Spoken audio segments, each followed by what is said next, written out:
3 মাস সংসার করার পরে আমি জানতে পারি সে আমাকে বিয়ে করেনি। সবটাই ছিল তাদের সাজানো নাটক। যাকে বিশ্বাস করে সারা জীবনের মতো হাতটা ধরলাম, সেই লোক সামান্য কিছু ঘটনার কারণে আমার সাথে এত বড় অন্যায় করলো।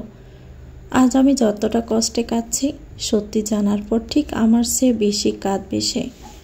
আজ সে যতটা যত্ন নিয়ে আমাকে ভেঙে দিল, আমি ঠিক তার চেয়ে বেশি শক্তিশালী হব। আমি আমার সন্তানকে একাই এই পৃথিবীতে আনব, আর ওকে একাই মানুষ করব। সব হারিয়ে আমি এতিম, এই বাচ্চা হবে আমার বেঁচে থাকার অবলম্বন। হাজব্যান্ড আমাকে একটা রেস্টুরেন্টে ডেকেছে। আজ আমার জন্য নাকি সারপ্রাইজ আছে। আমি খুশি মনে রেডি হয়ে সেখানে যাই। বাসায় আসলে তার জন্য একটা সারপ্রাইজ রেখেছি, দেখলে সে খুশিতে পাগলটা চিৎকার করতে থাকবে। আমি আজ তার পছন্দের কালো রঙের শাড়ি পরেছি। হালকা সেজে বেলি ফুলের মালা খোঁপাতে দিয়ে তার বলা রেস্টুরেন্টে যাই। তার সাথে আমার 3 বছরের সম্পর্ক, আর 3 মাস হলো আমরা বিয়ে করেছি। সে একটা মাল্টিন্যাশনাল কোম্পানিতে কাজ করে। যা বেতন পায় তাতে আমাদের ছোট সংসার ভালোভাবেই চলে যায়। আমরা দুজনেই এতিম, তাই আমাদের ছোট ছোট খুশিগুলো খুবই উপভোগ করি। রেস্টুরেন্টে পৌঁছে তাকে কল করি। সে বাহিরে এসে আমার চোখ বেঁধে আমায় ভিতরে নিয়ে যায়। ভিতরে ঢোকার সময় অনেক মানুষের আওয়াজ পাচ্ছিলাম। মনে মনে ভাবি, পাগলটার মনে হয় প্রমোশন হয়েছে, তাই তো আমায় এখানে নিয়ে এসেছে। একটা নির্দিষ্ট জায়গাতে এনে আমাকে দাঁড় করিয়ে চোখের বাঁধন খুলে দিয়ে সারপ্রাইজ বলেই চেঁচিয়ে ওঠে। সামনে তাকিয়ে কিছু ছেলে মেয়েকে দেখে আমার মাথায় আকাশ ভেঙে পড়ল। ওরা এখানে কেন? আর জায়ানের সাথে ওদের কি সম্পর্ক? আমি জায়ানের দিকে তাকাই, তখনই জায়ান আমাকে রেখে ওদের সামনে যায়। পৃথুলা, ওদের দেখে তোমার কথা বলা বন্ধ হয়ে গেছে তাই না? তাহলে আজ তোমাকে একটা সত্য কথা বলি, বলে জ্যোতি নামের মেয়েটাকে সামনে টেনে এনে বলল, এই মেয়েটা আমার বোন, আর আমার বোনকে তুমি মিথ্যে কথা বলে পুরো ভার্সিটির সামনে অপমান করেছ। তারপর ওকে নষ্টা, চরিত্রহীন, নোংরা, ধনী পরিবারের বিক্রে যারা মেয়ে বলেছিলে তাই না? দেখে তোমার জীবনটাই আমি নোংরা করে দিলাম। তোমার কারণে আমার আদরের বোন কাঁদতে কাঁদতে বাড়ি যায়। সারা ভার্সিটির সামনে তুমি ওকে অপমান করেছ। এই কারণে ওর ভার্সিটি বদলে ফেলতে হয়েছে। চাইলে তখনই তোমাকে শাস্তি দিতে পারতাম, কিন্তু প্রতিটি শব্দের মানে তোমাকে বোঝাতে চেয়েছি। এখন বিয়ে ছাড়া আমার সাথে 3 মাস সংসার করলে, এরপর এই সমাজের লোক তোমাকে কি বলবে মিস পৃথুলা? একে দেখেছ? ওই আমার হবু বউ তুলি। ওকে আমি কয়েকদিন পরেই বিয়ে করব। একে বলে যেমন সাথে তেমন করা। তার মানে তুমি এতিম না, তুমি জ্যোতির ভাই। শুধুমাত্র জ্যোতিকে এসব কথা বলেছি বলে আমার সাথে 3 বছর প্রেমের অভিনয় করে 3 মাস সংসার নামক মিথ্যে অভিনয় করেছ? ইয়েস মিস পৃথুলা, তোমার ওই কথার কারণে আমার বোন পুরো 1 সপ্তাহ কেঁদেছে।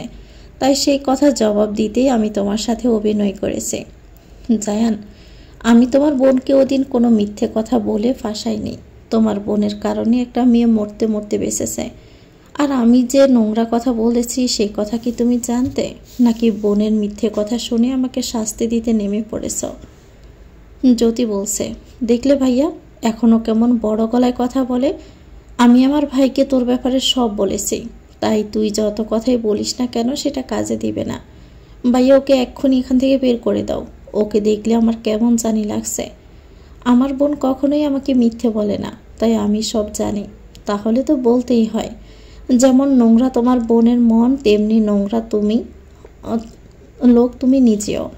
দুজনের শরীরে একই বিষাক্ত রক্তে বইছে তো, যারা শুধু টাকার অহংকারে মানুষকে মানুষই মনে করে না।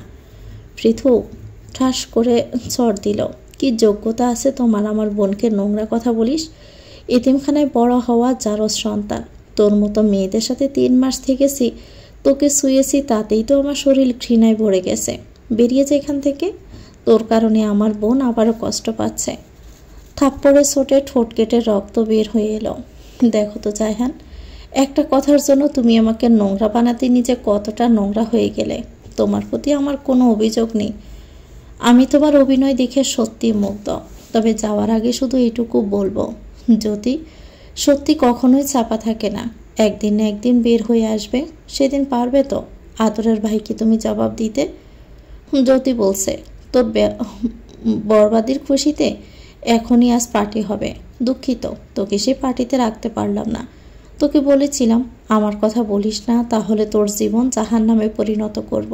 দেখলি তো, আমি সত্যি সত্যি তোকে পথের ধুলোর সাথে মিশিয়ে দিলাম। দুজন গার্ড পৃথুলাকে ধরে বাহিরে ধাক্কা দিয়ে ফেলে দেয়। পৃথুলা উঠে দাঁড়িয়ে ভিতরের দিকে তাকায়, দেখে ওরা সবাই খুশিতে নাচছে। যাকে বলে মন প্রাণ উজাড় করে ভালোবাসলো, সেই লোকটাই এখন তার হবু বউকে নিয়ে ব্যস্ত। চোখের কোণে পানি এসে ভিড় করল, তা হাত দিয়ে মুছে হাঁটতে হাঁটতে বাড়িতে আসে। জায়ান, আমাকে তুমি জারজ সন্তান বলে গালি দিলে, সেই মেয়ের পেটে তোমার জারজ সন্তান আসতে চলছে। আমি তোমাকে বলতেই পারলাম না আমরা বাবা মা হতে চলেছি। জ্যোতির মিথ্যে কথা আমাকে তুমি শাস্তি দিতে চলে এলে। আমাকে কেন ভালোবাসতে শেখালে জায়ান? একটা ছোট্ট ব্যাগে কিছু কাগজপত্র নিয়ে নিজের টাকায় কেনা জামা কাপড় নিয়ে বাড়ি থেকে বেরিয়ে বাড়িওয়ালাদের বাসায় যায়। আঙ্কেল, আমি কিছুদিনের জন্য আমার এক বান্ধবীর বাসায় যাচ্ছি। জায়ান যদি আসে তাহলে ওকে চাবিটা দিয়ে দিবেন। জায়ান কোথায়? ও আসবে, একটা কাজের জন্য ওকে ইন্ডিয়াতে যেতে হয়েছে। ও আসলে আমি আসব। আসি তাহলে, আমার গাড়ির সময় হয়ে গেছে। ব্যাগটা নিয়ে একটা সিএনজি ডেকে এতিমখানাতে ছুটলাম। আশা মাই এখন আমাকে পথ দেখাবে। এত রাতে পৃথুকে আসতে দেখে আশা বেগম অবাক হয়ে যায়। পৃথু ছুটে গিয়ে আশা বেগমকে জড়িয়ে ধরে চিৎকার করে কেঁদে দেয়। ওর কান্না শুনে এতিমখানার সব লোকেরা বেরিয়ে আসে। আশা বেগম ওকে ধরে নিজের ঘরে নিয়ে যায়। রাবেয়া পৃথুকে পানি খাইয়ে শান্ত করল। বলো তো মা, তোর কি হয়েছে? জামাইয়ের সাথে ঝগড়া করেছিস? না মা, ওই লোকটা আমার সাথে প্রতারণা করেছে। তোমার পৃথুরে বিয়ে ছাড়া 3 মাস বুক করেছে মা। আমি এখন তার সন্তানের মা হতে চলেছি। আমারে তুমি বলো মা, আমি এখন কি করব? বলে কান্না করছে। এটা শুনে আশা বেগমের মাথায় যেন আকাশ ভেঙে পড়ল। মিথ্যে বিয়ে মানে? এই পৃথু, আমাকে সব খুলে বল মা। পৃথুলা প্রথমে সব কিছু খুলে বলে আশা বেগমকে। সব কিছু শুনে আশা বেগম ভেঙে পড়ে। এত লক্ষ্মী একটা মেয়ের সাথে ওরা ভাই বোন মিলে এমনটা করতে পারলো? পৃথু মা, তুই কি এ সন্তান রাখতে চাস? মা, এই সন্তানে তো কোনো দোষ নাই, তাই ওকে আমি আমার কাছ থেকে আলাদা করব না। যদি আল্লাহ ওকে আমার জুড়িতে দেয় তাহলে ওকে আমি মানুষের মতো মানুষ করব। আমি তো এতিম, তোমরা ছাড়া আমার আর কেউ নেই। এখন আমার সন্তানও এতিমের মতো বাঁচবে। ওর বাবা মা আমিই হব। দরকার নেই অমন প্রতারকের, যে তার বোনের কুকীর্তি শুনিও আমাকে শাস্তি দিতে চলে আসে। ঠিক আছে পৃথু, আমি তোর মুখে এটাই শুনতে চাইছিলাম। তবে তোকে আমি এখানে রাখবো না, তোকে আমি ঢাকাতে পাঠাবো একজনের কাছে। সেখানে গেলে সে তোকে একটা কাজের ব্যবস্থা করে দিবে। এখানে থাকলে তোকে তোর সন্তানকে ওরা ভালোভাবে বাঁচতে দিবে না। তাই তোকে যেখানে পাঠাবো সেখানে তোরা দুজনই খুব সুন্দরভাবে বাঁচতে পারবি। রাতে আশা বেগম ফিথুলার মাথায় বিলি কেটে দিচ্ছে। মেয়েটা কাঁদতে কাঁদতে ঘুমিয়ে গেছে। ভাগ্যের কি নির্মমতা! কত ধনী পরিবারের মেয়ে হয়েও তোকে লোকে আজ জারজ বলে গালি দেয়। আজ তোর বাবা মা বেঁচে থাকলে তুই শেখ বাড়ির রাজকন্যা থাকতি। তোর অমানুষ চাচা সম্পদের লোভে তোকে এখানে দিয়ে গেছে। আমি তোকে এখান থেকে অনেক দূরে পাঠিয়ে দিব। সেখানে তুই তোর সন্তানকে নিয়ে নতুন জীবনের সূচনা করবি। পরের দিন ট্রেনের বগিতে বসে আছে আশা ও রাবেয়া বেগম ওকে এখানে দিতে এসেছে। মারে, গিয়ে ফোন দিবি। তোর মোবাইলে আমি নতুন সিম ভরে দিয়েছি। আমাকে মাঝে মাঝে কল করবি কেমন? এখানে খাবার আছে, রাস্তায় খেয়ে নিস। একদম খালি পেটে থাকবি না, তাহলে পেটের জনের কষ্ট হবে। নিজেকে একদমই একা ভাববি না, তোর সাথে তোর সন্তান আছে এইটা ভাববি। যেখানে যাচ্ছিস তোদের সাথে আমি কথা বলেছি, রহমত ভাই তোকে নিতে আসবে। ফিথুলা আশা বেগমের কাছে বিদায় নিয়ে চলে যায়। পিছনে তাকিয়ে বলল, জায়ান, একদিন তুমি আমার জন্য চটপট করবে দেখে নিও। আমি কখনো জানতে কারো ক্ষতি করিনি। সে আমার সাথে এত বড় অন্যায় হলে তাহলে তোমরা যেন জেনে শুনে আমার সাথে এত বড় অন্যায় করলে। আল্লাহ তোমাদের কপালে কি লিখে রেখেছে। কমলাপুরে পৌঁছে রহমত চাচাকে কল দেয়। সে জানায় সে এখানেই আছে। বাহিরে বের হতে বলল। বাহিরে আসলে সে ওর সামনে এসে দাঁড়ালো। আমি তোমার রহমত চাচা, এসো মা আমার সাথে। আসসালামু আলাইকুম চাচা, আপনি কেমন আছেন? আলহামদুলিল্লাহ ভালো মা, আসো আমার সাথে। একটা লোক আমার ব্যাগগুলো নিয়ে গাড়িতে রাখে। চাচা গাড়ি নিয়ে এসেছে, তাতে বুঝতে পারছি সে ধনী লোক। আমাকে নিয়ে একটা 5 তলা বাসায় আসে। পরে আমরা 3 তলাতে উঠি। রহমত চাচা 3 তলাতে থাকেন। আমাকে নিয়ে ভিতরে গেলে একটা মহিলা এগিয়ে আসে। আমি তাকে সালাম দিয়ে সে উত্তর দিয়ে আমাকে জড়িয়ে ধরল। আমি তোমার রহমত চাচার বউ সুরমা। আমাকে আশা তোমার কথা বলেছে। তুমি চিন্তা করো না মেয়ে, এটাকে নিজের বাড়ি মনে করে থাকতে পারবে। আমরা একা থাকি, তুমি আমাদের সাথে থাকবে। পরে যদি মনে চায় তাহলে আলাদা থেকো, তবে তোমার সন্তান যে পর্যন্ত না আসে শেষ পর্যন্ত এখানেই থাকতে হবে। এই সময় একজন মুরব্বীদের সাথে থাকলে ভালো হয়। নিজেকে আমাদের ঘরের বোঝা না, নিজের মা বাবা মনে করে থাকবে। আপনারা খুব ভালো মনের মানুষ, তা না হলে কেউ কারোর জন্য এতটা করে না। দূর বোকা মেয়ে, এখন এখানে বসো। এই কাজল, যা তোর আপার জন্য পানি নিয়ে আয়, সাথে কিছু নাস্তা নিয়ে আসবি। অনেকক্ষণ মনে হয় কিছু খাওয়া হয়নি। আমরা তোমার মতো মা। ওই এতিমখানাতে আমি বড় হয়েছি। তোমার চাচার সাথে একটা কাজে দেখা হয়, তখন সে আমার পিছনে পড়ে যায়। পরে আমি এতিমখানার আম্মাকে বললে সে সব খোঁজ খবর নিয়ে বিয়ে দেয়। তোমার আশামা কিন্তু আমার বান্ধবী। আশার সন্তান জন্ম দিতে পারবে না দেখে ওর স্বামী ওকে ডিভোর্স দিয়ে দিলে ও এতিমখানাতে চলে আসে। তবে অনেক বিয়ের ঘর আসে, তাতে আশা বিয়ে করতে রাজি হয় না। ওর একটাই কথা, ভালোবেসে গড় বেঁধেছিল, সেই গড় যখন ঝড় হাওয়াতে ভেঙে গেছে, তাহলে নতুন করে কারো সাথে নয়, কতগুলো সন্তানের ভবিষ্যতের কথা বলে গড় বাঁধব। সেই থেকে জরাপুলের স্বপ্ন এতিমখানাতে আছে। যে এই এতিমখানার নাম দিয়েছিল সে খুব ভেবে চিন্তে দিয়েছিল। কথার পাকে পাকে সুরমা ওকে ফ্রেশ করিয়ে নাস্তা করিয়ে ফেলে। এখন ওকে নিয়ে একটা রুমে যাই। আজ থেকে তুমি এই রুমে থাকবে মা, আমাকে সাসি বলে ডাকতে পারো।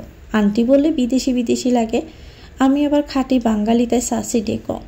পৃথিলা সুরমা বেগমের কথাই হেসে দেয়। আপনাকে দেখে এই 1 ঘন্টার মাঝে আমার অনেক ভালো লেগেছে, তাহলে সাসার ভালো লাগবে না কেন? দেখলে পৃথুলা ঠিকই ধরে ফেলেছে।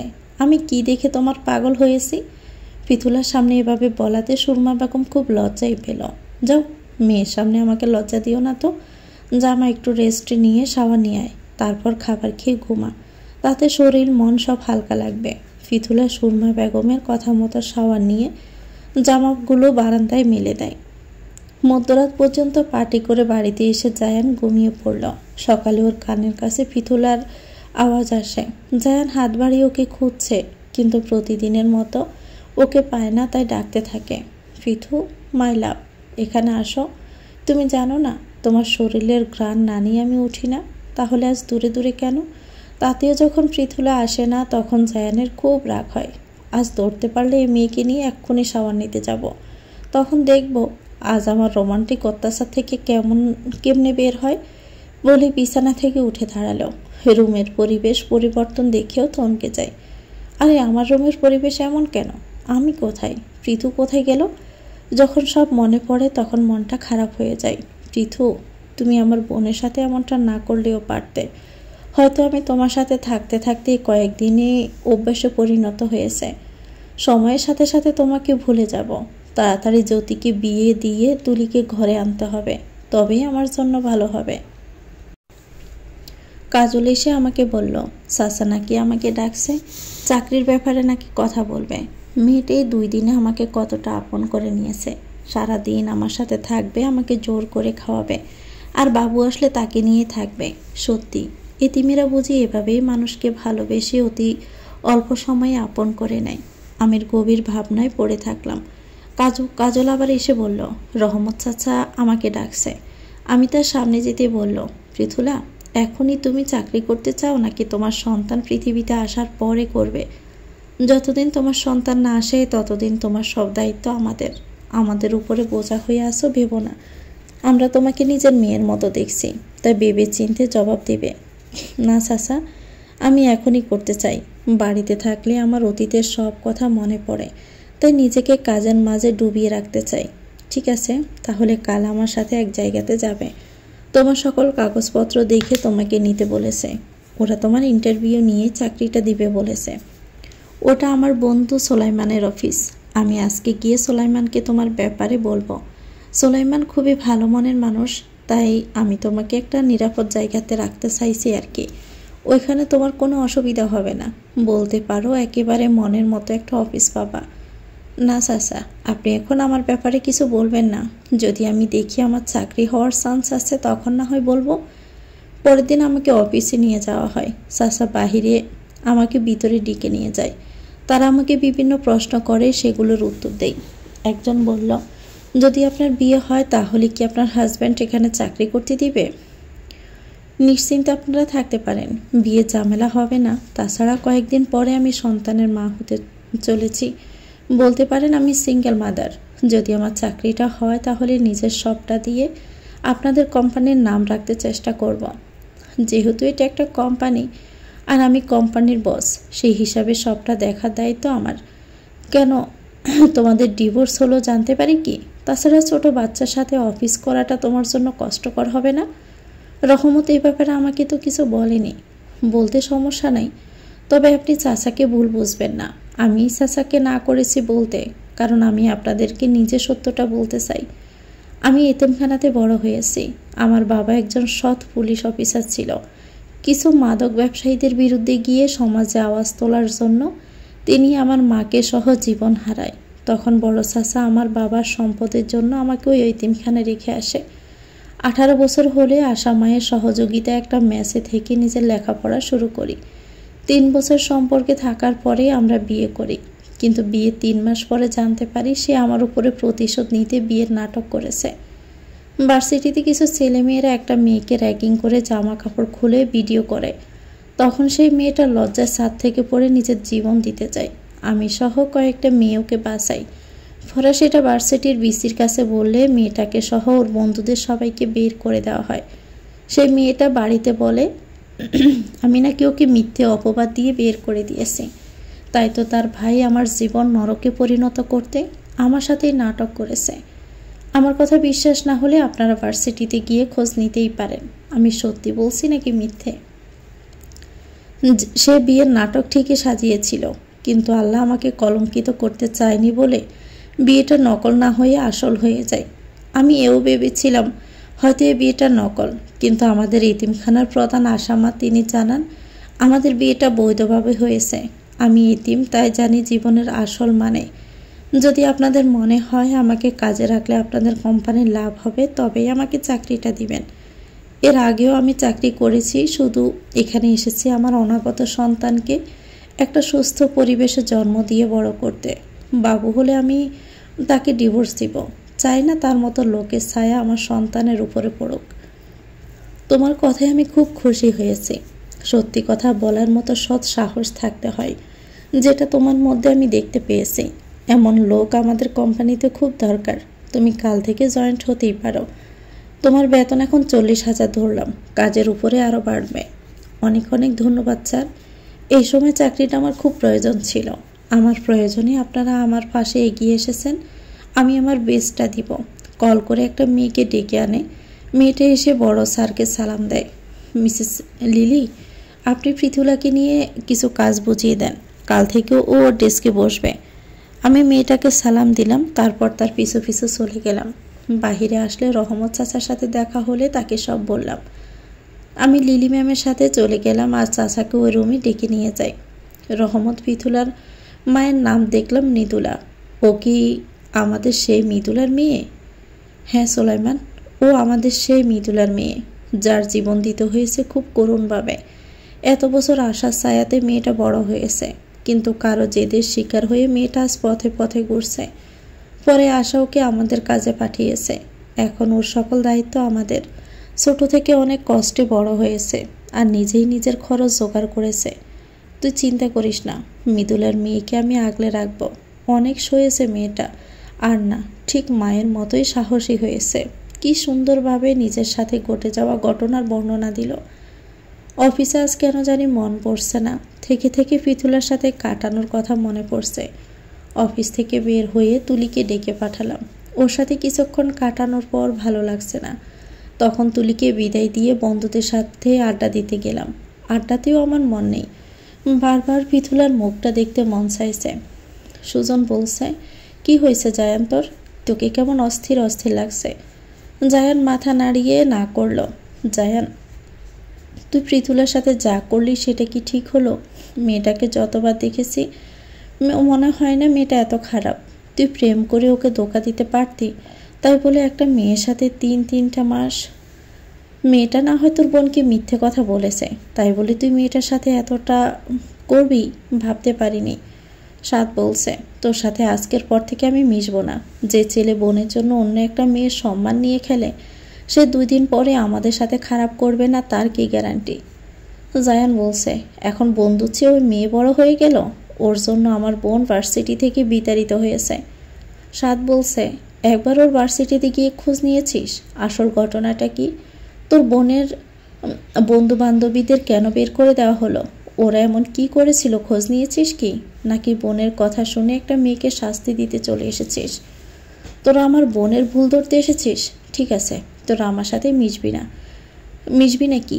আমি তো তোদের সাথে আজকের পর থেকে মিশবো না। যা, সেটাই ভালো হবে। তবে দেখিস, তোর এই বোনের প্রতি অন্ধবিশ্বাস একদিন ভেঙে গুড়িয়ে যাবে।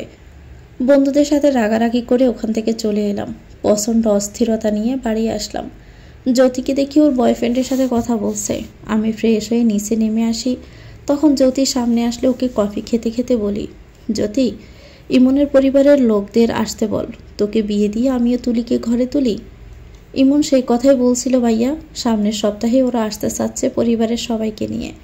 তাহলে তো ভালোই হয়েছে। আমি বাবা মাকে বলছি, মা বাবা এদিকে আসো, তোমাদের সাথে কিছু কথা আছে। ছেলের ডাকে জামশেদ কাবেরী বেগম আসে। সামনের সপ্তাহে জ্যোতির বিয়ের কথা বলতে ইমন ওর পরিবারের লোকদের নিয়ে আসছে। ঠিক আছে, আমি সব ব্যবস্থা করে রাখছি। কাবেরী, তুমি মেয়ের জন্য শপিং করো।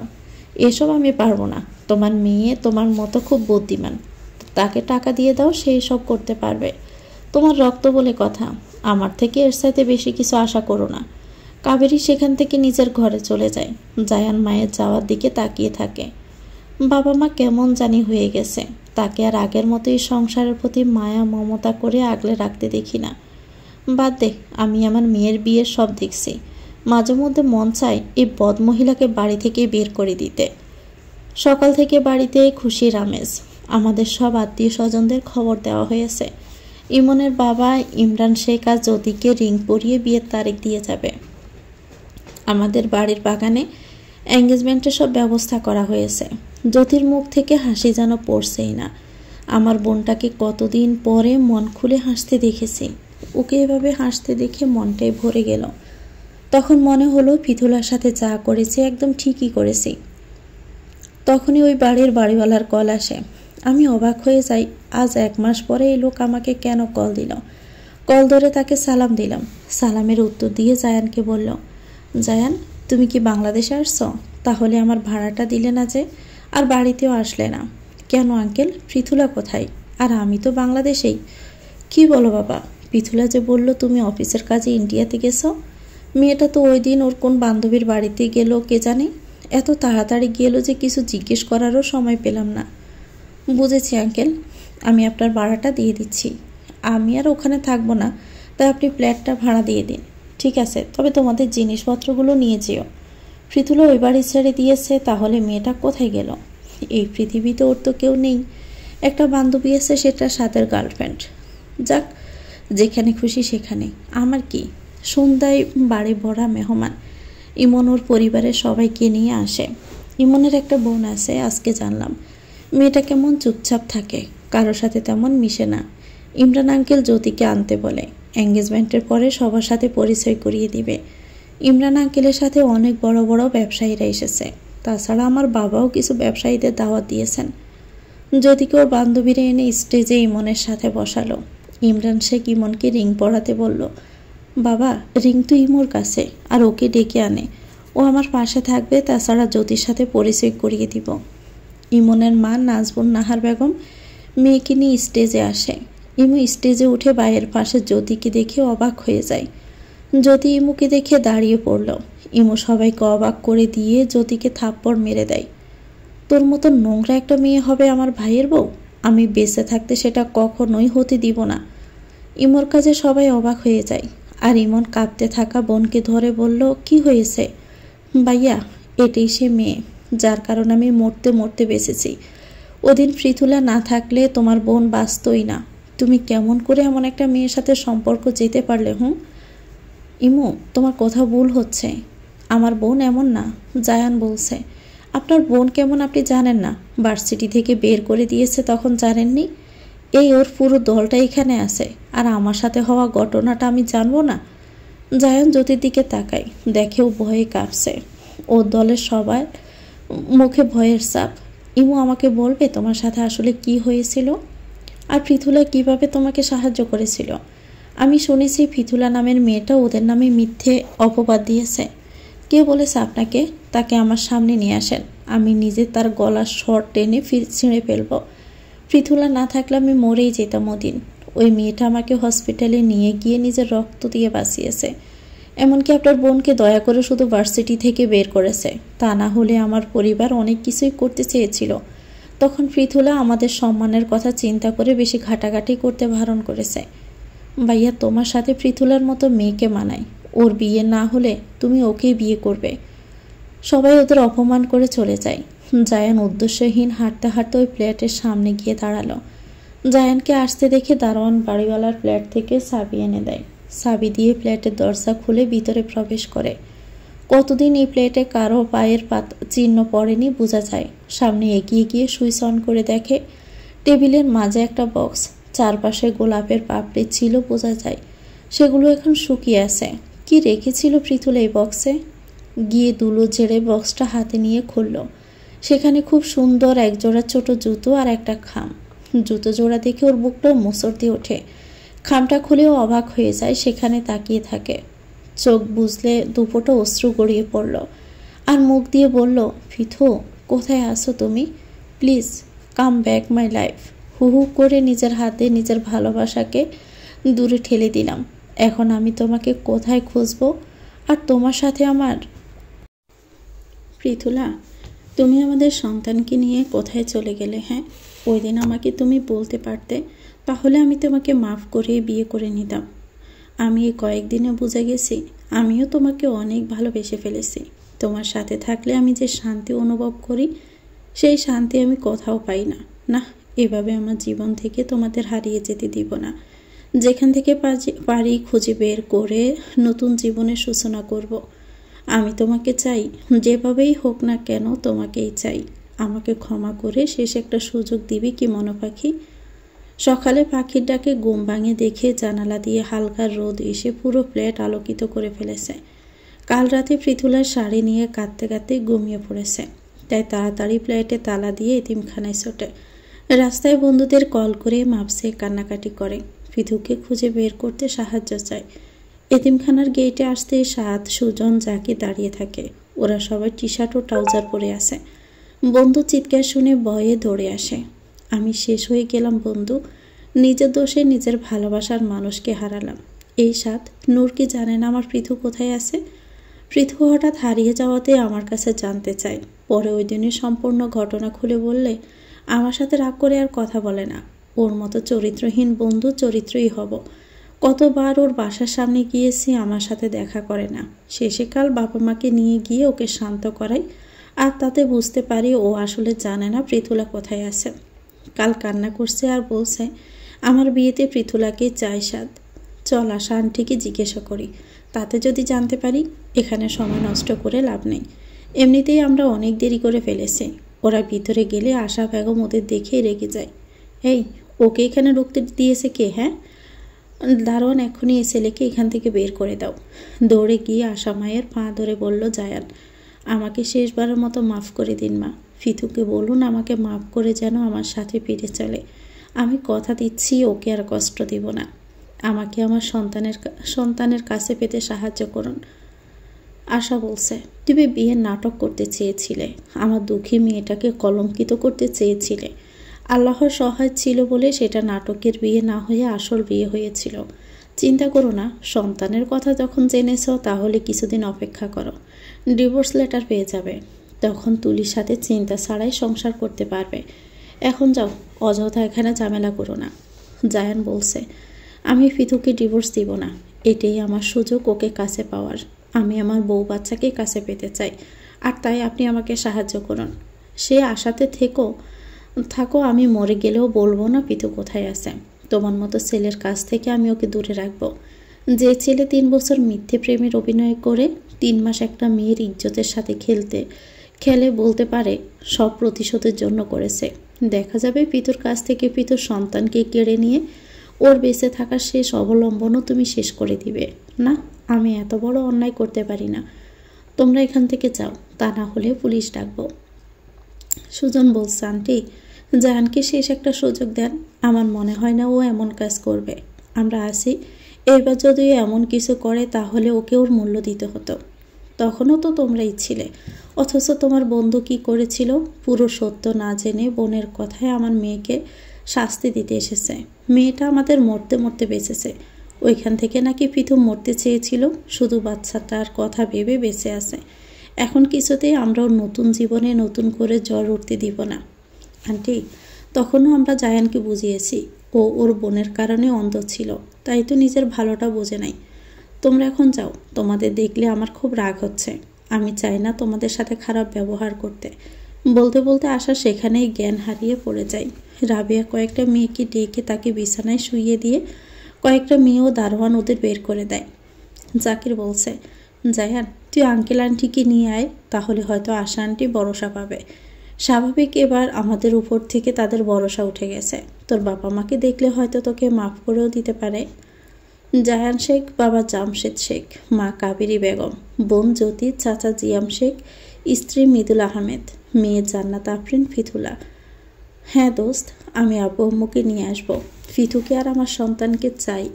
ওদেরকে হারালে আমি বাঁচব না। ওর প্রতি হওয়া অন্যায় আমাকে প্রতি পদে পদে বোঝাচ্ছে। বন্ধুদের কাছ থেকে বিদায় নিয়ে বাড়িতে আসে। জামশেদ ও কাবেরী ড্রয়িং রুমে বসা ছিল। কাল রাত থেকে ছেলে বাহিরে, তার উপরে তাদের কল ধরছে না। জায়ানকে দেখে জামশেদ উঠে দাঁড়ায়। তিনি ছেলে মেয়েকে অনেক ভালোবাসেন। ছেলেকে দেখে দৌড়ে গিয়ে ধরল। ছেলে কেমন বিধ্বস্ত হয়ে আছে। বাবা, তুমি কেন এমনভাবে ভেঙে পড়ছ? আমরা তোমার বোনকে এবার দেখে শুনে বিয়ে দিব। আমি শেষ হয়ে গেছি আব্বু। তোমার মেয়ে আমাকে শেষ করে দিয়েছে। এত ভালোবাসা দিয়ে তোমার মেয়েকে আমরা মানুষ বানাতে পারিনি। ও আমার আদরের সুযোগ নিয়ে কারো জীবন ধ্বংস করতে চেয়েছিল। দেখে তাকে ধ্বংস করতে গিয়ে আমি তো নিজেই ধ্বংস হয়ে গেছি। আমি আমার বউ বাচ্চাকে হারিয়ে ফেলেছি আব্বু। কাবেরী বেগম বলছে, জায়ান বউ বাচ্চা মানে কি? এই তুই কি করেছিস? আর কিভাবে বউ বাচ্চা হারালো? তুই তো এখনো বিয়েই করিসনি। তুই কি নেশা করেছিস যে আবল তাবল বকছিস? না আম্মু, আমি জ্যোতির কথায় অনেক বড় পাপ করেছি। এখন সেই পাপের আগুনে আমি জ্বলে পুড়ে মরছি। কি করেছিস বাবা, আমাকে খুলে বল। তোর কথার আগামাথা কিছুই বুঝতে পারছি না। আব্বু, তোমার মেয়ে আমাকে বলেছিল ভার্সিটির একটা মেয়ে ওর নামে মিথ্যে অপবাদ দিয়েছে, তার জন্য ওখান থেকে তাকে বের করে দেওয়া হয়েছে। আসলে ভার্সিটিতে দ্বিতীয় বর্ষে উঠে তোমার মেয়ে অনেক উশৃঙ্খল হয়ে গিয়েছিল। ওর বন্ধুদের নিয়ে বিভিন্ন ছেলে মেয়ের র্যাগিং করত। ওই দিন ইমুকে র্যাগিং করতে গিয়ে ওর জামা ছিঁড়ে ফেলে। এটা জ্যোতি আর রিদম করেছিল। তখন মেয়েটা লজ্জার ছাদ থেকে পড়ে নিতে জীবন দিতে নেয়। ফিথুলা ওকে নিয়ে গিয়ে বাঁচিয়ে তোলে। রক্তের প্রয়োজন হলে নিজের রক্ত দিয়ে মেয়েটাকে বাঁচায়। ওই সময় ইমন দেশের ছিল না, তাই তো ইমনের বাবা মা কিছু করতে চাইলে ফিথুলা না করে। কোনো ঝামেলা করলে লোকজন জানবে, তখন মেয়েটার আশার আলো ফুরিয়ে যাবে। ওই সময় ইমুর অবস্থা বেশি ভালো ছিল না, তাই তো তারা এটা সঠিক ভেবে ভার্সিটির শাস্তি দিয়েছে ভেবে মেয়েকে নিয়ে বাহিরে চলে যায়। এত বছর জাপানে ছিল, 1 বছর হয় দেশে আসে। আর তোমার মেয়ের সাথে তখন শপিং করতে গিয়ে ওদের দেখা হয়। এরপরে আরও কয়েকবার দেখা হলে প্রেমে পড়ে দুজন। তোমার মেয়ে আমাকে বলেছে পৃথু ওর নামে মিথ্যে অপবাদ দিয়েছে। ওর সাথে নাকি পৃথুর বন্ধুত্ব ছিল। পরে একদিন জামাই কাদা লাগাতে পৃথু নাকি ওকে হোস্টেলে নিয়ে যায়। ওর শাওয়ারের ভিডিও করে, ওকে সেই ভিডিও দেখিয়ে ব্ল্যাকমেল করে টাকা হাতিয়ে নেয়। পৃথু নাকি এই কাজ করে টাকা ইনকাম করে। পরে আমি পৃথুর সাথে প্রেমের অভিনয় করি। 3 বছর ওর সাথে সম্পর্ক করে প্রথমে বিয়ের নাটক সাজিয়ে বিয়ে করে 3 মাস সংসার করি। বিয়ে করতাম না, জ্যোতি আমাকে একটা মেসেজ দেখায়। তখন সেই মেসেজও ছিল ও নাকি জ্যোতিকে বিয়ে করতে দিবে না যদি আরও টাকা না দেয়। আসলে জ্যোতি সেই টাকা দিয়ে রিদমকে দিত, কারণ রিদমের সাথে ওর অবৈধ সম্পর্ক ছিল। রিদমকে বিয়ে করবে না, আর রিদম বেকার ছেলে, তাই তোর মুখ বন্ধ রাখতে এই টাকা ঘুরছিল। যখন জ্যোতি টাকা নেওয়ার মেসেজ দেখে আমি রেগে এমনটা করি। আমি শুধু প্রেমের অভিনয় করে ধোঁকা দিতে চেয়েছিলাম। আজ ওর বান্ধবী রীতা আমাকে জানায় ও আইডিতে মেসেজ আসলো, আসলে ওটা নাকি তুলির আইডি। রীতা আমাকে ভালোবাসে, শুধুমাত্র তুলিকে আমার বউ বানাতে চাইছিল বলে একটু আগে কল করে আমাকে সব জানায়। যদি আমাকে নিঃস্ব করে দিল আব্বু। আমি বিয়ের নাটক করতে চাইলে কি হবে? ওটা আমাদের আসল বিয়ে ছিল, আর আমার বউ তখন 2 মাসের প্রেগনেন্ট ছিল। আমাকে আমার স্ত্রী সন্তানকে পেতে সাহায্য করে আব্বু আম্মু। আমি অনেক বড় ভুল করেছি। আমাকে আমার সন্তানের কাছে যেতে সাহায্য করো। কাবেরী বলছে, ছি, তুই আমার ছেলে ভাবতেই আমার ঘৃণা হচ্ছে। তোর বোন যে খারাপ এটা আমি আগে থেকেই জানি, কিন্তু তোকে দিয়ে এমনটা আশা করিনি। দেখতে হবে না, জামশেদের দূষিত রক্ত তো শরীরে বইছে। বাপ সম্পদের লোভে ভাইয়ের শেষ চিহ্নকে কোথায় জানি ফেলে দিয়েছে। ছেলে বোনের প্রতি হওয়া অন্যায়ের শাস্তি দিতে নিজেই বিচারক হয়েছে। আম্মু, আমাকে এর জন্য যা শাস্তি দিবে আমি মাথা পেতে নিব, তবু আমার বউ বাচ্চাকে আমার কাছে এনে দাও। বাবা, আমার মেয়ের বাড়িতে নিয়ে চল, ও সেখানে গিয়ে ওর বাবা মাকে বুঝিয়ে বলবো। ওর বাবা মা নেই, এতিমখানাতে বড় হয়েছে। সেখানে গিয়ে আমরা এতিমখানার প্রধান আশা মা, তার কাছে জানতে চাইলে সে তোমাদের বলবে। তারা আমাকে বিশ্বাস করছে না, তাই তোমরা আমার সাথে যাবে। জামশেদ বলছে, নাম কি এতিমখানার? জরা ফুলের স্বপ্ন। এই এতিমখানাতে তো আমি জিয়ামের মেয়ে জান্নাতকে দিয়েছিলাম। সে অনেক বছর হয়। আশা আমাকে দেখলে চিনবে না। আর জায়ানের বউয়ের নাম পৃথুলা। ওইখানে যাব কি? না না, ওইখানে যাওয়া যাবে না, তাতে আমারই লোকসান। তাছাড়া আমি তুলির বাবাকে কথা দিয়েছি, যেভাবেই হোক না কেন জায়ানের সাথে তুলির বিয়ে করাবে। বিনিময়ে মোটা অঙ্কে যৌতুক পাবো। ছেলে বউয়ের সাথে থাকলে এমনিতেই সব ভুলে যাবে। নারীরা হলো নেশা, একবার তাদের সামনে গেলে দুনিয়ার অন্য নেশাকেও হার মানাবে। ছেলে আবেগের বশে এইসব বলেছে, ওকে আমার এমনটা করতে বাধা দিতে হবে। কি ভাবছো আব্বু, যাবে আমার সাথে? তোমরা গেলে আসামা পৃথুর ঠিকানা বলবে, তখন আমরা সবাই গিয়ে ওকে বুঝিয়ে নিয়ে আসবো। জামশেদ বলছে, যাওয়ার দরকার নেই জায়ান, যা হয়েছে ভুলে যা, নতুন কাউকে নিয়ে সংসার কর। তুলি মেয়েটা খারাপ না, বাবার অর্থ সম্পদ আছে। তাছাড়াও ওই মেয়েটার এতিমখানায় বড় হয়েছে। দেখা যাবে ও জন্ম পরিচয়হীন একটা মেয়ে। ওকে বউ করে বাড়িতে উঠালে লোকে আমাদের মুখের উপর থুতু দিবে। এমন বাচ্চা রাস্তাঘাটে কত হয়। ওই মেয়ে ওই বাচ্চা নিয়ে থাক, তুই তুলিকে বিয়ে করে সংসারী হ। দেখবি কয়েকদিন গেলে সব ভুলে যাবে। তাছাড়া শ্বশুরবাড়ির আদর যত্ন পাবি না। যৌবনের ভুল ভেবে ভুলে যা। খবরদার আব্বু, দ্বিতীয়বার এই কথা বলবে না। ওইটা আমার সন্তান। তুমি যেমন তোমার সন্তানের সব ভুল ক্ষমা করতে পারো, তেমনি আমার বউয়ের জন্ম পরিচয়হীন হলেও আমি ওকে ভালোবাসি। ভালো পরিবারের মেয়ে হয়েও তোমার মেয়ে একটা চরিত্রহীন হয়েছে। লাগবে না তোমাকে। আমি চেষ্টা করে দেখি আমার বউকে খুঁজে পাই কিনা। জায়ান কাঁদতে কাঁদতে চলে যায়। কাবেরী ছেলের কথা শুনে খুশি হয়। যাক, ছেলেটা ওর বাপের মতো হয়নি, একটু হলেও তার মনসত্ব আছে। কাবেরী বলছে, তোমাকে খারাপ ভাবি, কিন্তু তুমি খারাপকেও হার মানিয়ে দিয়েছ তোমার লোভের কারণে। ছেলে যদি জানতে পারে কি কারণে তুমি ওর বউ বাচ্চাকে আনতে চাইছো না, তাহলে এই জীবনে ছেলের মুখ আর দেখতে পাবে না। সকালে তুলির বাবার সাথে তুমি কথা বলছো, আর সেই তোমাকে একটা বাড়ি আর 30 লক্ষ টাকা অফার করেছে। তার মেয়ের সাথে জায়ানের যেন বিয়ে হয়। তোমার মেয়ের মতো ওই মেয়েও চরিত্রহীন। তাই তো আমার ছেলে জীবন নষ্ট করতে উঠে পড়ে লেগেছ। আমি তোমার লোভের কথা জায়ানকে বলে দিব, দেখি তুমি তখন কি করো। তোমাকে কিছু বলতে হবে না আম্মু, আমি শুনেছি। তুমি এতটা লোভী আমি ভাবতেই পারিনি। আম্মু তোমার সাথে কেন এত খারাপ ব্যবহার করে এখন বুঝতে পারছি। অবশ্যই যে লোক, তাতে তোমার দ্বারা সবই সম্ভব। যে ভাই ছোট্ট মেয়েকে সম্পদের লোভে কোথাও ফেলে দেয়, তার দ্বারা এমন কিছু হবে না তার কি গ্যারান্টি? ফিতুলা, তোমার জন্যই খাবারটা এনেছি, খেয়ে দেখো তো কেমন হয়েছে। লিলিয়াপা, আপনি আমাকে লোভী বানিয়ে দিচ্ছেন। আপনার হাতের খাবার আমার খুব ভালো লাগে। তুমিও খুব ভালো রান্না করো পৃথুলা। ওদিন তোমার হাতের শুটকি ভর্তা খুব ভালো হয়েছে। মেহের পৃথুলার কলিগ। পৃথুলা, তোমার কারণে এখন আমরা খুব মজা করেই দুপুরের খাবার খাই। আগে চোরের মতো যার যার ডেস্কেতে মুখ লুকিয়ে খেতাম, এখন সবাই একসাথে খাই, এতে একে অপরের খাবার খেতে পারি। কথায় আছে না, শেয়ারিং ইজ কেয়ারিং। মেহেরের কথায় সবাই একসাথেই হেসে ওঠে। খাবার শেষে পৃথুলা কাজে মনোযোগ দেয়। আজ স্যার ডেকে সবাইকে বেতন দেয়, তাই তো পৃথুলার মনটা অনেক ভালো। চিন্তা করে সবার জন্য কিছু উপহার নিয়ে যাবে। অফিস ছুটির পরে মেহেরকে সাথে নিয়ে নিউ মার্কেটে যায়। সেখান থেকে সবার জন্য কেনাকাটা করে। পৃথু মনের অজান্তে কয়েকটা ছেলেদের গেঞ্জি কেনে। তখন মেহের বলে, কি ব্যাপার পৃথু, তোমার কি ছেলেবাবু পছন্দ নাকি? আসলে তা না, এগুলো ভালো লাগলো তাই কিনলাম। তাছাড়া মেয়ে আসলেও পড়তে পারবে। পৃথু খুব হিসাব করে খরচ করছে। মেহের ছিল বলে সম্ভব হয়েছে। মেহের ঘুরে ঘুরে ফুট থেকে কিনে দিয়েছে। তাছাড়া ওর জন্য কয়েকটা মেক্সি কিনেছে, 2টো বোরকা, হিজাব, 2 জোড়া জুতা। বাসায় আসলে সবার হাতে ওর সামান্য উপহার তুলে দেয়। কাজলের জন্য 3 পিস নিয়েছে, সেটা কাজলকে দিলে কাজল আনন্দে নাচতে থাকে। শপিং ব্যাগ আলমারিতে তুলে রাখে। তখন মেহেরের আড়ালে একটা বড় টি শার্ট কিনে আর অতীতের কিছু মধুর স্মৃতি ও চোখের সামনে ভেসে ওঠে। পৃথু, অবশেষে তুমি আর আমি এক সুতাতে বাঁধা পড়ে গেলাম। এই অদম ধন্য হলো তোমাকে কাছে পেয়ে। আমি তো ভয় পেয়ে গিয়েছিলাম। ওরা বলেছিল পৃথুলা তোকে বিয়ে করবে না। আজ আমার চিৎকার করে বলতে ইচ্ছে করছে, দেখো আমার মনোপাখিকে একান্ত আমার করে পেলাম। জায়ান, আমি পরিবারবিহীন একটা মেয়ে, সবসময় একটা ভরা সংসারে স্বপ্ন দেখতাম। তুমিও এতিম, এই জন্য আমার আফসোস নেই। আমরা দুজন মিলে একটা পরিবার গড়ব। আমাদের 3-4টা বাচ্চা থাকবে। ওদের যন্ত্রণায় তুমি আমার কাছে আসতে পারবে না। আমি বসে বসে তোমার বেচারা চেহারা দেখব আর ছেলেকে নিয়ে খিলখিল করে হাসব।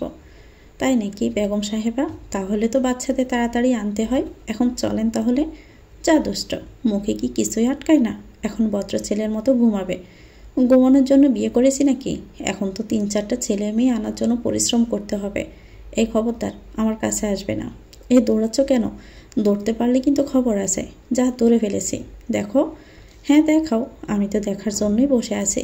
মনোপাখি, তোমার ওই ঠোঁট দুটো আমাকে খুব করে টানছে। বলছি একটু শুয়ে দেব কি? পৃথু লজ্জায় জায়ানের বুকের মাঝে লুকালো। যার কাছ থেকে লজ্জা পেলে তারই বুকে লুকালে? এখন তো সে তোমাকে আরও লজ্জায় ফেলবে।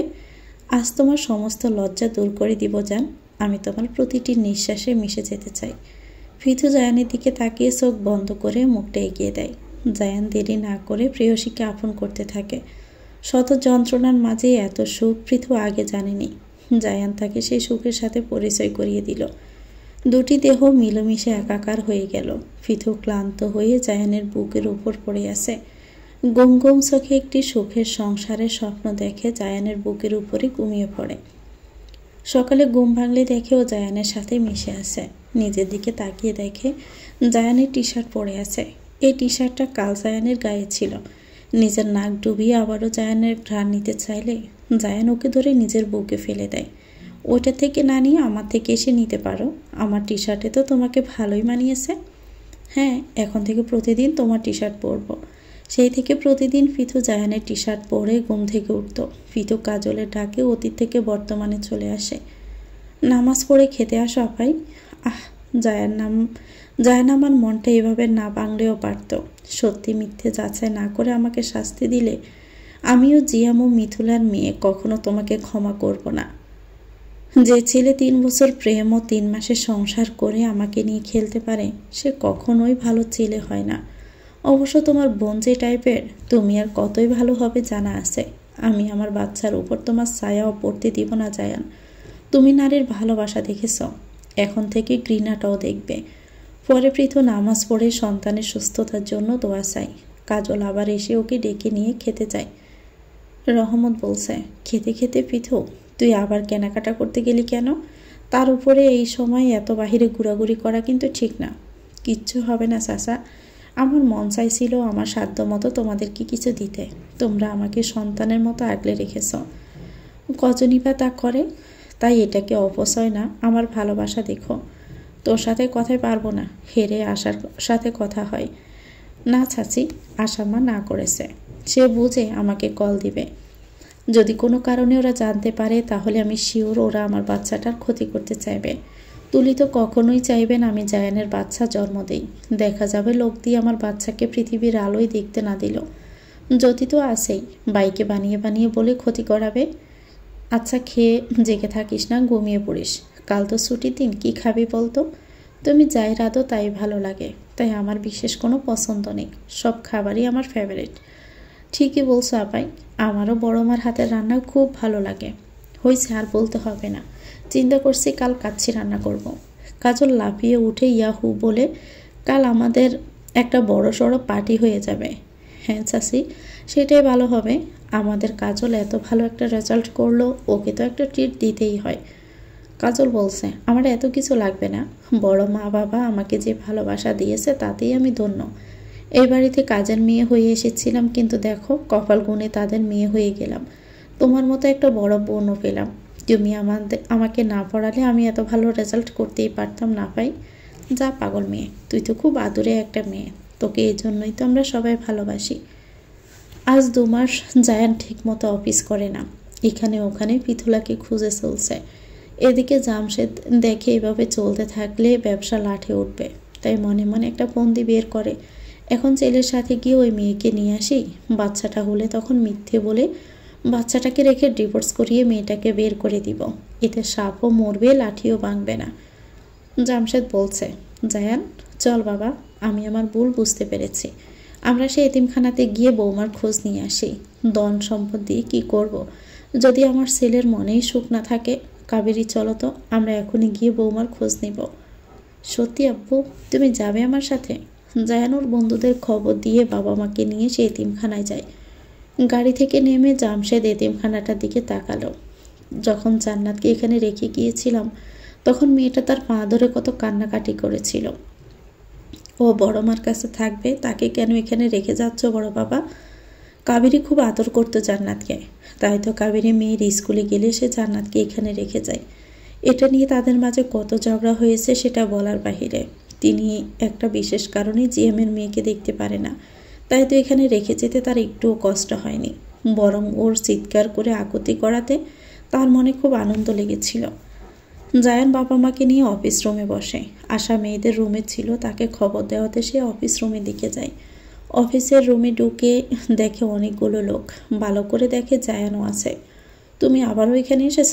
তোমাকে বলেছিলাম না পৃথুকে তুমি বলে যাও, ও তোমার মতো প্রতারককে কখনো ক্ষমা করবে না।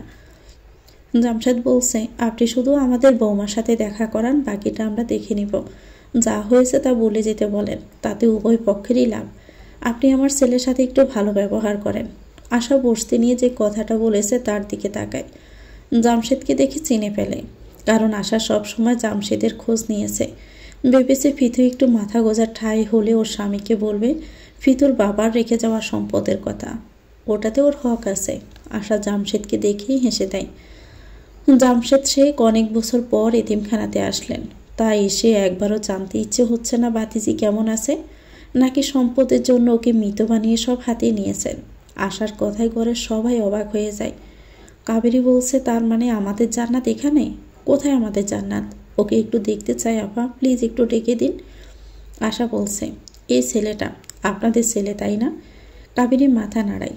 একেবারে বাপের দূষিত রক্ত পেয়েছে, বাপ সম্পদ হাতিয়ে নেওয়ার জন্য মেয়েটাকে এখানে রেখে গেছে, আর ছেলে বোনের মিথ্যে কথা বিশ্বাস করে নির্দোষ মেয়েটাকে শাস্তি দিতে নোংরামি করল। ফিতুলা আর কেউ না, সে আপনাদের জান্নাত ছিল, যাকে আপনার ছেলে প্রতারণা করে একেবারে শেষ করে দিয়েছে। ফিতু যদি জানতে পারে ও জামশেদ শেখের ছেলে, তাহলে যে কি হবে ভেবে দেখেছেন? ফিতুলা পৃথিবীতে সবচেয়ে বেশি ঘৃণা করে জামশেদ শেখকে ও তার সন্তানদের। এই সন্তানদের কারণেই তো বাবা মা বিহীন সন্তানকে এখানে রেখে গিয়েছিলেন, শুধুমাত্র জিএমের পেনশনের টাকা আর মৃদুলার লাইফ ইন্স্যুরেন্স টাকার জন্য মেয়েটাকে রাখলেন। যখন টাকা পেয়ে গেলেন ওকে বাড়ি থেকে বের করে দিলেন, ওর মামাদের কাছে দিয়ে দিলে মেয়েটা একটা সুন্দর জীবন পেত। কাবেরী বলছে, যখন ওরা মারা যায় তখন ওর নানার পুরো পরিবার বিদেশে ছিল। জামশেদ চালাকি করে বলেছে ওরা সবাই মারা গেছে। এটা শুনে ওর নানা তখনই স্ট্রোক করে মারা যায়, এর জন্য তারা দেশে আসতে পারেনি। 1 মাস পরে আসে, ততদিনে জান্নাতের টাকা পয়সা নিয়ে মেয়েটাকে আমার অজান্তে এখানে রেখে গেছে। ওকে আমি কতবার বলেছি তুমি এই অবিচার করো না, কিন্তু আমার কথা শুনিনি। এত বছর আমি শুধু জান্নাতের জীবন বাঁচাতে চুপ ছিলাম। ও আমাকে বলেছিল আমি যদি জান্নাতের কথা কাউকে বলি তাহলে নাকি ওকে মেরে ফেলবে, তাই তো আমার বুক ফেটেছে কিন্তু মুখ ফুটেনি। জায়ান বলছে, ফিতুলা তাহলে আমাদের জান্নাত? প্লিজ আশামা আমাদের বলেন ফিতুলা কোথায় আছে? কাবেরী বলছে, প্লিজ আপা বলেন জান্নাত কোথায় আছে, আমি কথা দিচ্ছি এরপর ওর সাথে আর কোনো অবিচার হবে না। আপা একমাত্র আপনিই পারেন ওদের মিলাতে। আমি তো কোনো অপরাধ করিনি, তাই আমি শেষবারের মতো আপনার কাছে বলছি জান্নাতের সন্তান দিন, আমি ওকে বুঝিয়ে বলবো। আশা বলছে, আমি নিজেও জানি না পৃথু কোথায় আছে। ও যেখানে গিয়েছিল সেখানে পৌঁছে বলেছে, মা আমি নিরাপদেই আছি, আমার জন্য চিন্তা করো না।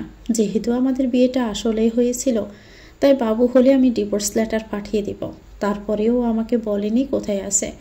ওদিন যখন জায়ানের কথা বললাম তখন আমাকে বলল ওর কোনো ক্ষমা হয় না, ও আমার মনটাকে ভেঙে দিয়েছে। এখন যদি আমার সামনে এসে মরেও যায় ওর কোনো ক্ষমা নেই। তারপর থেকে ওর মোবাইল বন্ধ, আমার সাথে ওর কোনো যোগাযোগ নেই।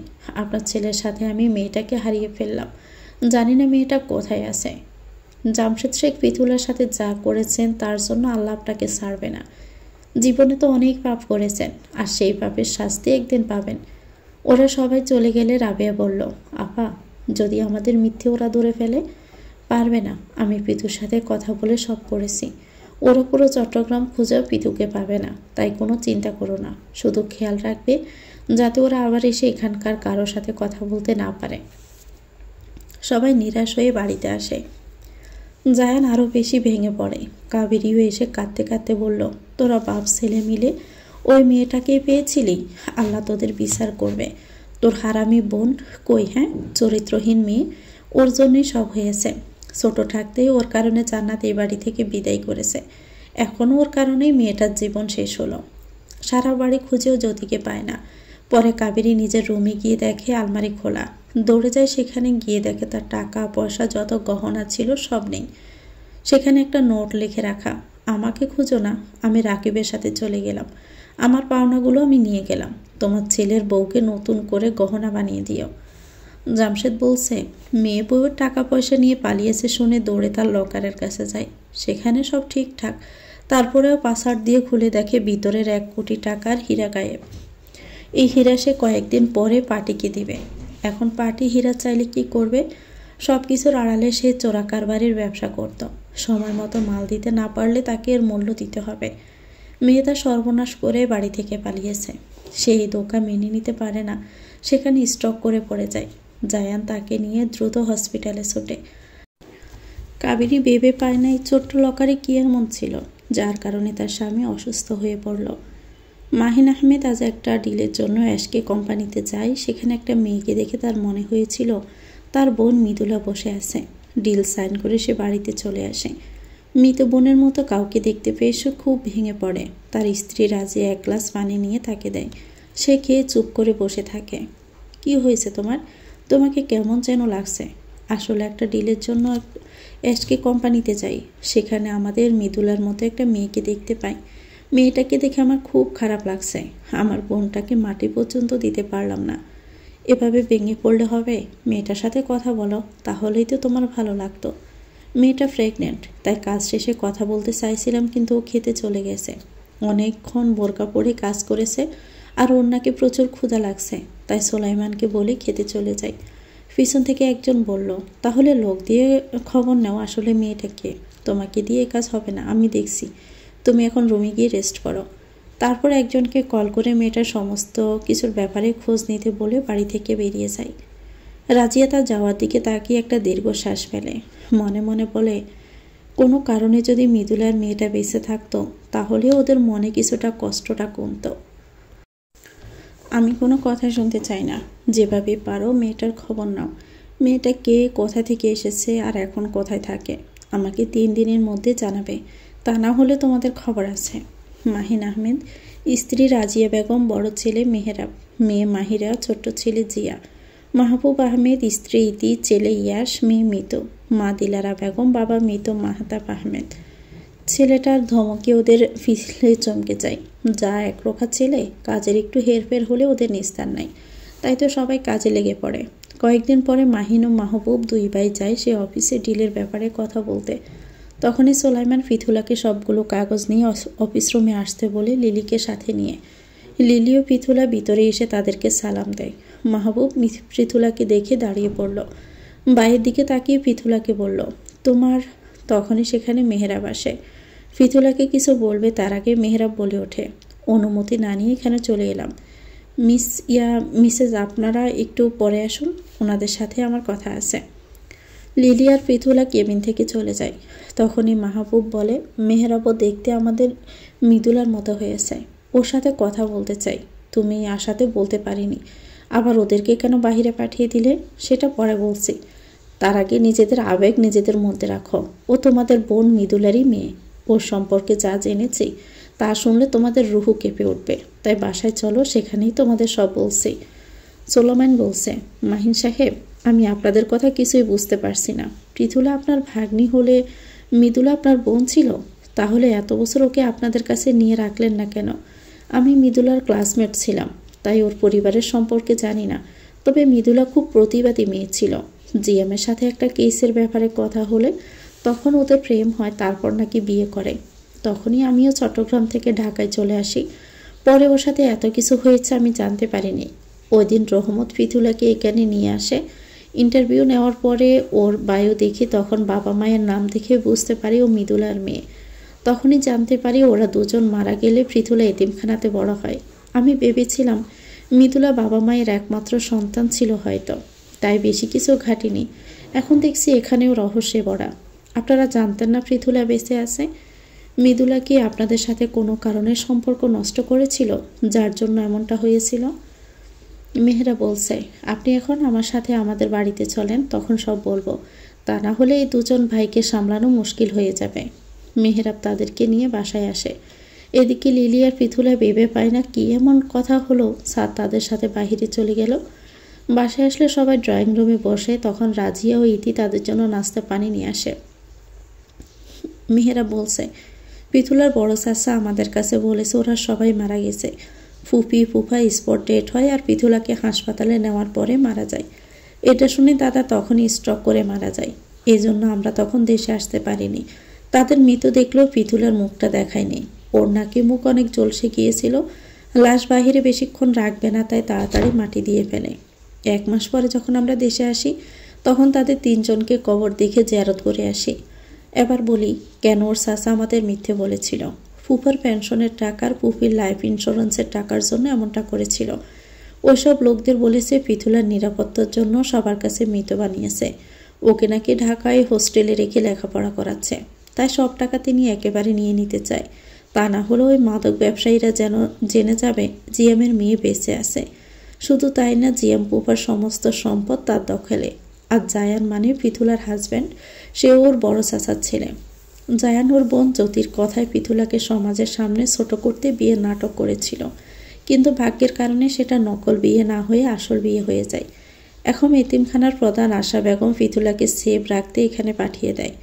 মাহিন ও মাহবুব এই কথা শুনে বাচ্চাদের মতোই কাঁদতে থাকে। সুলাইমানও কেঁদে দেয়। দিলারা বেগম ছেলেদের কান্না শুনে রুম থেকে বেরিয়ে আসে। সাথে বাকি ছেলে মেয়েরা এসে অবাক হয়ে বাবা চাচার কান্না দেখছে, কিন্তু মুখ ফুটে কিছুই বলতে পারছে না, কারণ সামনে মেহরাব ভাই বসে আছে। তাকে সবাই প্রচুর ভয় পায়। মেহরাব তাকালে ওদের দম বের হয়ে যায় অবস্থা। মেহরাব ভয়ে আজ পর্যন্ত কোনো ভাই বোনের অন্যায় করতে পারেনি। মাহিরা এক ছেলেকে পছন্দ করত। চুপি চুপি ওদের মাঝে কয়েকবার মেসেজের মাধ্যমে আলাপ হয়। সেটা কেমন করে যেন মেহরাব জেনে যায়। এজন্য মাহিরাকে সারাদিন কানে ধরে দাঁড় করিয়ে রেখেছিল। সেই থেকে প্রতিটা ভাই বোন বড় ভাইকে ভাগের মতো ভয় পায়।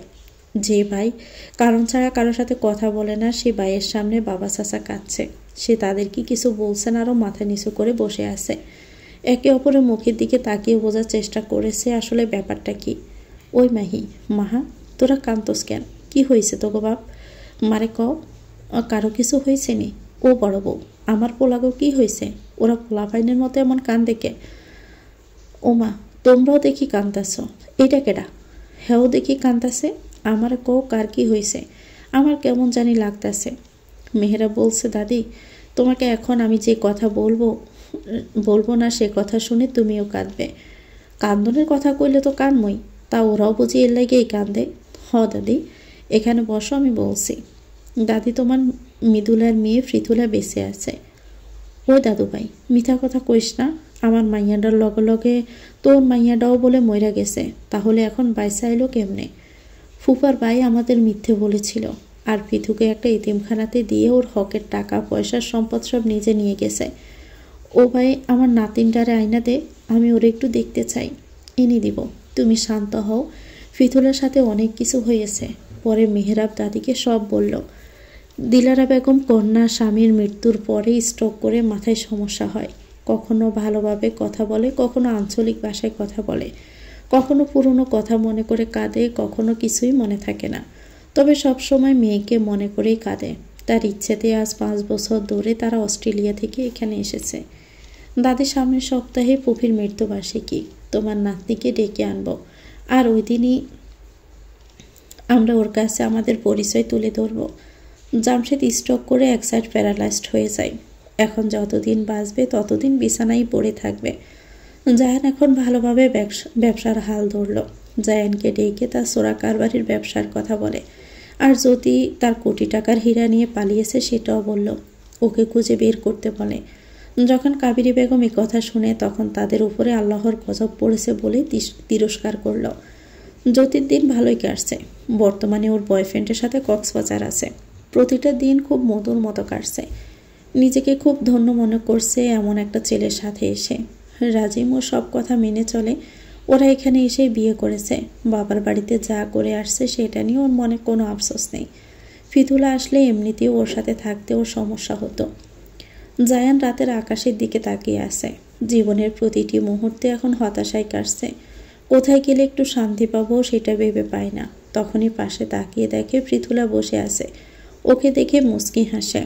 জায়ান ঘুম আসছে না। আসে আমার কোলে মাথা রাখো, আমি তোমার মাথায় হাত বুলিয়ে দেই, দেখবে তোমার সব ক্লান্তি দূর হয়ে একটা শান্তির ঘুম আসছে। ফিথু, তুমি সত্যি আমার কাছে এসেছ? কোথায় হারিয়ে গিয়েছিলে তুমি? এই কয়েক মাস আমি তোমাকে পাগলের মতো খুঁজে চলেছি। আমাকে কি মাফ করা যায় না? আমি তোমার সাথে অন্যায় করেছি, তারপরও আমার সন্তানদের কথা চিন্তা করে আমার কাছে থেকে যাও মনোপাখি। জানো তো জায়ান, নারীর ভালোবাসা খুবই অদ্ভুত। বুঝলে ভালোবাসা বাড়ে, আর না বুঝলে দূরত্ব বাড়ে। চোখের সামনে পৃথুলা হারিয়ে যায়। তখন জায়ান চিৎকার করে ওকে ঘুম থেকে উঠে পড়ে। দেখে ও বেলকুনিতে ঘুমিয়ে পড়েছিল, আর এতক্ষণ স্বপ্নে ফিথুকে দেখেছে। ফিথু ওর জীবন থেকে হারিয়ে যাবে ভাবতেই কেঁদে ওঠে। আল্লাহ, আমাকে ক্ষমা করো, আমার বউ বাচ্চাকে পাইয়ে দাও। জীবনে তোমার কাছে কিছুই চাই না, শুধু ওর মনে আমার প্রতি ভালোবাসাটা হারিয়ে যেতে দিও না। বাকি রাত বেলকনিতে হাহাকার করেই কেটে গেল। সকালে ফ্রেশ হয়ে নিচে নেমে আসে। নাস্তা খাওয়ার সময় কয়েকটা লোক আসে। তখন জামশেদ শেখের সাথে দেখা করতে। লোকগুলোকে দেখে জামশেদ ভয় পেয়ে যায়। জামশেদের অবস্থা দেখে তারা কিছুই বলে না, শুধু জায়ানের সামনে বলে, জামশেদ, তোমার অবস্থা দেখে কিছু বলার নেই, তবে তুমি সময় মতো আমাদের মাল দিতে পারোনি বলে আমাদের 30 লক্ষ টাকা লোকসান হয়েছে। যেভাবে পারো দিয়ে দাও, তা না হলে তোমার স্ত্রী সন্তান প্রাণ হারাবে। তোমাকে 15 দিনের মতো সময় দিয়ে গেলাম, সহজ ছেড়ে পালানোর চেষ্টা করো না। জানোই তো তোমাদের উপর এখন আমাদের নজর থাকবে। কাবেরী বেগম বলছে। তাদের কথা শুনে আমার মাথায় আকাশ ভেঙে পড়ে। দেখো জামশেদ, তোমার পাপের কেমন পতন হলো। যাদের সাথে এত বছর বন্ধুত্ব করলে শেষে তারাই তোমাকে বাস দিল। এক কাজ করেন, আপনার ওকে বাঁচিয়ে রেখে আমাদের মেরে ফেলেন, তখনও বুঝবে আপনজন হারানোর বেদনা কেমন হয়। আপনার রাগের জায়েজ আছে, কিন্তু এই লাইনের ধর্মই এমন, কাজের হেরফের হলে তাকে দুনিয়া থেকে উঠিয়ে দেই। তারপরেও জামশেদের সাথে আমাদের এত বছরের সম্পর্ক দেখে ওকে জীবিত রেখে শুধু লোকসানের ভরপাই করতে বলেছি। কাবেরী যদি আমার মেয়েকে খুঁজে বের করতে সাহায্য করতে, তাহলে তোমরা তোমাদের মাল পেয়ে যেতে। কোবরা বলছে, আমরা খবর নিয়ে দেখছি ওকে পাই কিনা।